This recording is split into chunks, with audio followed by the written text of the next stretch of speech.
Hi, so my today's agenda is for effective communication and storytelling for software engineers.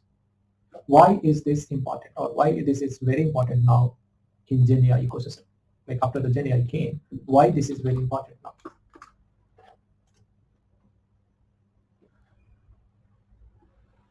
The question comes, how do you improve your communication?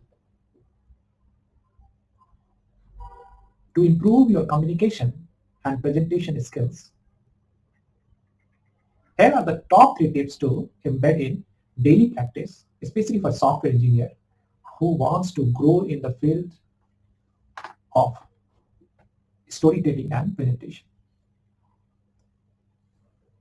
The first area which I identified is active listening and engagement. Let me explain to you all the key areas along with examples here. So the first area which is part of active listening and engagement is focus on the audience need. Let's understand the point with the example. Let's say your audience or client is concerned about the budget. Then in that case, emphasize how your solution saves money rather than going deep into technical details. For instance, you could say, I know cost efficiency is a key factor for you, and here is how our solution addresses that concern. I mean to say that by understanding your audience, you are in better position to create an initial contact between you and your audience or client. I hope I am clear until this point, and if so, then I am allowed to move forward. Right? The next point is ask engaging questions. Let's understand this point with the example. While presenting to a group, you can ask a rhetorical or direct question to engage your audience. For example, how many of you have faced this challenge in your workplace? Or maybe you can ask, does this solution align with your expectations so far? Asking such questions helps gauge you. Asking such questions helps gauge whether your message is clear and whether the audience is following along. It also keeps them involved.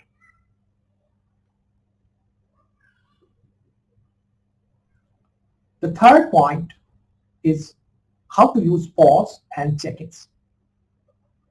Let's understand this point with the example. After explaining a complex point, pause briefly and then check in with your audience. You might say, does that make sense? Would you like me to explain that further? Right?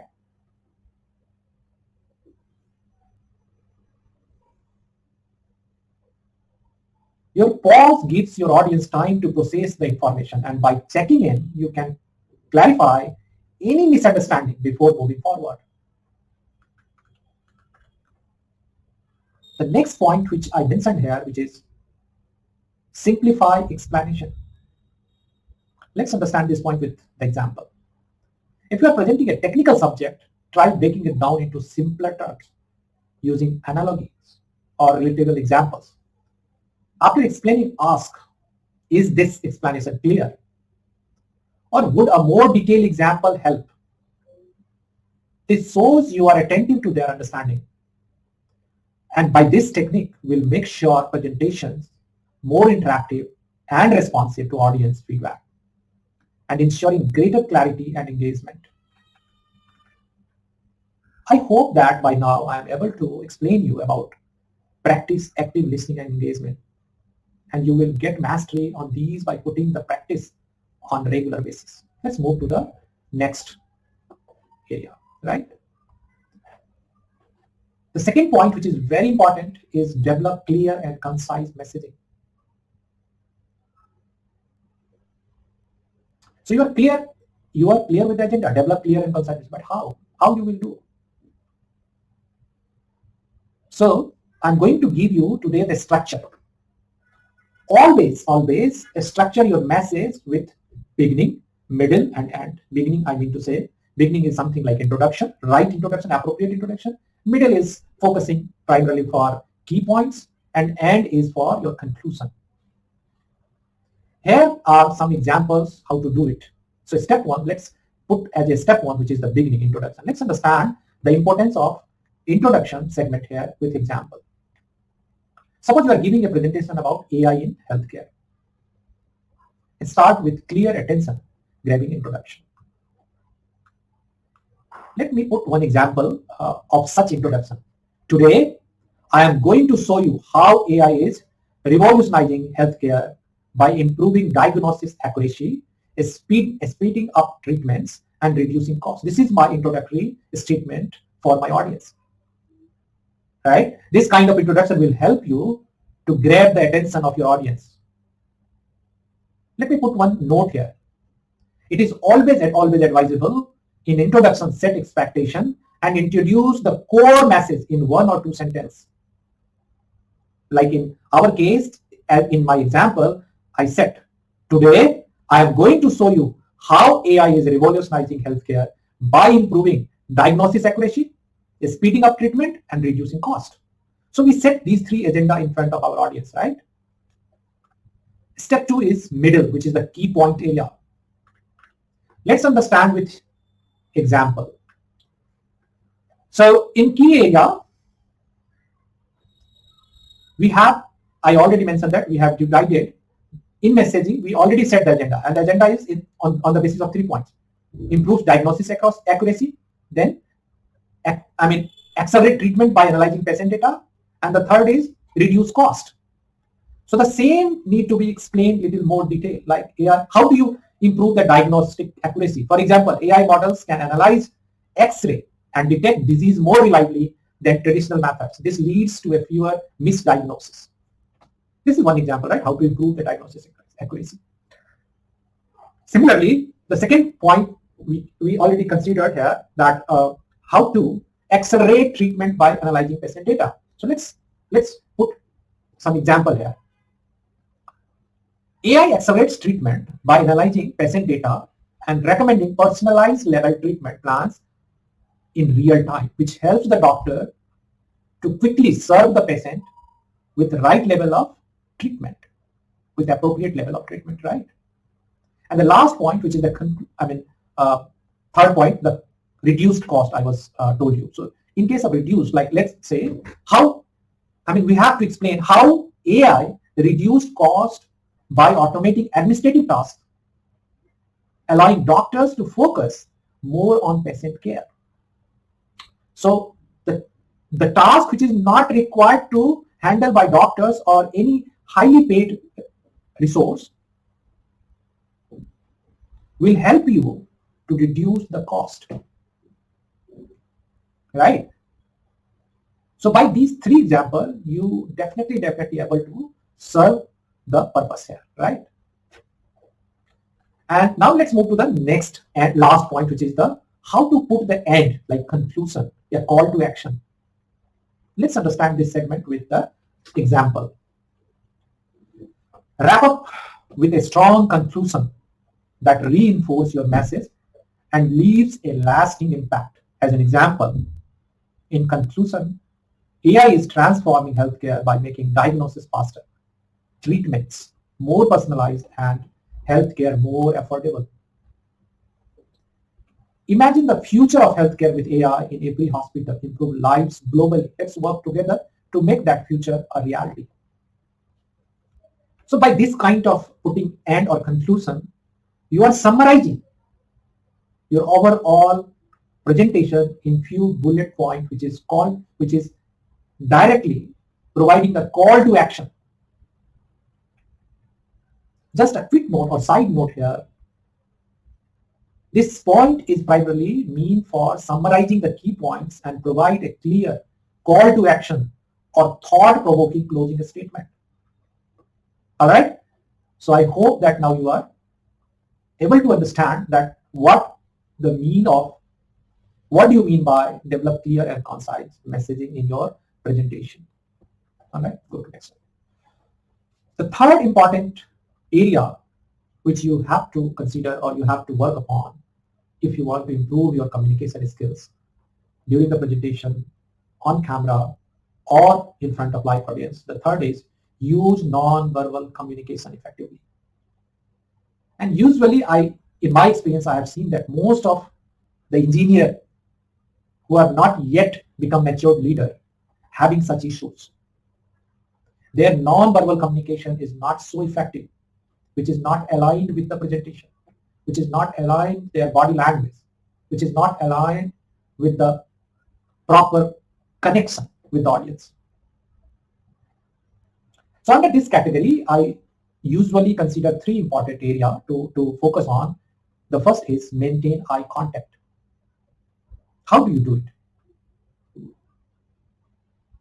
Eye contact establishes basically a connection and trust with your audience. When speaking to a group or right, at that time, you always avoid looking at the here and there. Always focus. Maintain the eye contact with your audience or your camera. All right. The second one is use hand gesture purposefully. See, sometimes hand gesture is really okay. So sometimes hand gesture can emphasize key points and make your speech more dynamic. All right. For instance, when explaining a concept like growth, you could raise your hand upward to visually demonstrate progress. Avoid excessive or repetitive gesture, which can be distracting sometimes. A good practice is to record yourself to observe whether your hand movement enhance or detract from your messages. Third point, which is again a very important, which is related with your body posture. Adopt an open posture. So an open posture such as standing or sitting upright with shoulders back conveys confidence and approachability. Crossing your arms or slouching may come across as defensive or uninterested. For example, when addressing a crowd, plant your feet firmly, keep your arms open, and avoid leaning on the podium or shifting your body weight excessively here and there. By practicing in front of the mirror or recording yourself, you can observe how you come across to others. Watching your body language, gesture, and posture helps identify areas of improvement, allowing you to adjust and refine your delivery for future presentation. Let's move to the next point. We all have here and there some issues to putting the filler word in our communication. How do you remove the filler words in your communication? So I consider three important points here to remove the filler words usually. One is pause and think. Instead of using filler like pause briefly to gather your thoughts. This makes your speech clear and give you time to formulate your message. Second area is practice active listening. Engage in conversation with focus and listen to yourself when you speak. Self-awareness helps you catch filler words and eliminate them over time. Record and review. Record yourself while or presenting. Review the video to identify filler words, body language, and area of improvement. Of course, there are chances you can do such things in now through the video editing and post-production. You can do it, but here we are talking right how to remove your filler words in your communication by practicing few standard tips, right? So there are three important things as I explained you. Pause and think, practice active listening. So engage in conversation with focus and listen to yourself when you speak, right? And the third is record and review. Let's move to the next slide now. How do you improve your body language while presenting to a camera or live audience? And this is again a very important area because people are having a great content. They are presenting well also. They are not using any filler words, but their body language is not supporting their confidence. or their content. Even if you have a very good content, but if your body language is not right, probably your content would not go directly to your audience at that level. And then this creates a confusion, right? This creates a disconnectivity between you and your audience. So for your body language, you must have the following.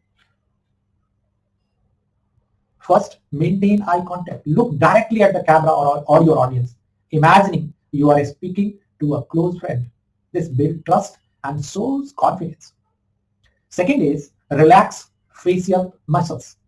Practice smiling gently and keeping your face relaxed. Tension can show as nervousness, so staying calm gives off a more confident and approachable vibe. Third is controlled breathing. Deep, steady breathing helps to project your voice clearly and control your tone. Practicing diaphragmatic breathing will help you stay focused, stay composed during presentation. I'm pretty sure if you are embed these points in your daily habits in each and every presentation or your camera facing cases, I'm pretty sure you will get lots of good confidence, lots of good presentation feedback and confident feedback from your audience going forward. So, I mean, you have to manage this area now, because in Gen AI's era, I am seeing that now your communication, your storytelling capability, your behavioral aspects, how to communicate with your team, how to communicate with your seniors, how to communicate your mentees, so that the task will be executed faster. There is no confusion between you and your teams, because lots of development work is now offloaded and it is directly some way or other way solved by Gen AI software or tools or chatbots, co-pilots like that. So I'm seeing as a future, this area is very important for at least software developer or any leader who is directly dealing with the teams, right? So they have to improve their communication and storytelling. Storytelling I will capture in the next video, but today I will try to give you the emphasis on how to improve your communication or presentation skills, right? I hope it makes sense and it help you. Listen this video again and again if you don't catch every points in once, and then practice it. I'm requesting you, if you have any feedback or any improvement suggestion for me, please give me so that I will improve in future videos.